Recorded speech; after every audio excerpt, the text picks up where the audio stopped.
TNPSC group 1 2025 percentage ரிலேட்டடாக இருக்கக்கூடிய problem இருக்கும். இப்போ நம்ம போடக்கூடிய ப்ராப்ளம் பார்த்தீங்கன்னா என்ன ப்ராப்ளம்னா பர்சன்டேஜ் ரிலேட்டடாக கேட்டிருப்பாங்க.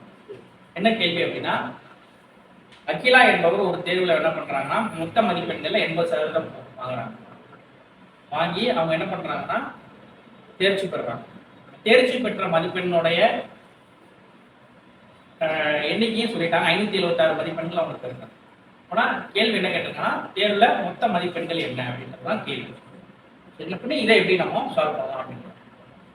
தேர்வில் என்ன நடக்குதுன்னா தேர்வில் வந்து ஒரு மேக்ஸிமம் மதிப்பெண்கள் இருக்கும். அந்த மதிப்பெண்ணை வந்து என்ன பண்ணுவாங்கன்னா ஒரு குறிப்பிட்ட பர்சன்டேஜ் ஒருத்தங்க எடுப்பாங்க. இன்னும் அந்த மொத்த மதிப்பெண் என்னங்கிறது எனக்கு தெரியல. அதான் கேள்வியே கேட்டுருக்கான். அதனால நான் என்ன பண்ணிக்கிறேன், அதை நான் எக்ஸ்ன்னு எடுத்து.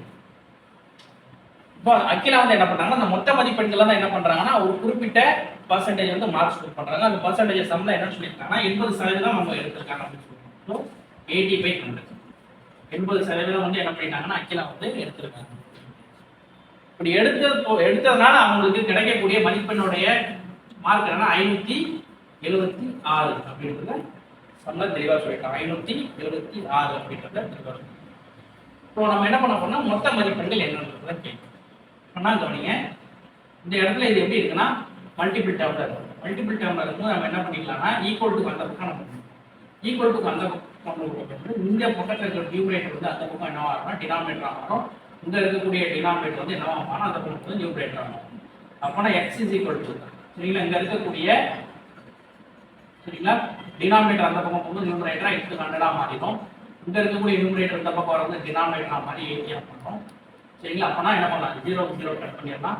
கட் பண்ணிட்டு நம்ம என்ன பண்ணலாம், இங்கே என்ன பண்ணலாம், ரெண்டாவது வாய்ப்பாடுனா 2 5 10 2 4 8 அப்படின்னு போட்டா இது 4 தடவை போயிடும். ஆனால் 4னா இது 4னா இது ஒரு தடவை, மிச்சம் 1னா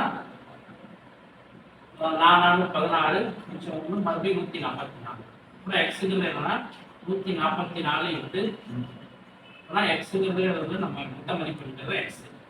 இதை என்ன பண்ணணும், மல்டிபிள் பண்ணணும். 5 எவ்வளவு 20, மிச்சம் 2, 5 20 22, மிச்சம் 2, 5 1 5, மிச்சம் 2 இருக்கு 720. ஆனால் மொத்த மதிப்பெண் எவ்வளோன்னு பார்த்தீங்கன்னா 720. புரியுதா உங்களுக்கு? டிஎன்பிசி ஆப்ஷனில் இதுக்கான ஆன்சர் வந்து என்ன கொடுத்துருக்காங்கன்னா ஆப்ஷன் ஏ கொடுத்துருக்கு. ரொம்ப ரொம்ப ஈஸியாக. எப்பயுமே ஆப்டிடியூட் பொறுத்த வரைக்கும் ஃபார்முலாஸை யூஸ் பண்ணுறதை விட லாஜிக்காக நீங்கள் போட்டிங்கன்னா ஆன்சர் வந்து ஈஸியாக. சரிங்களா? Right, thank you.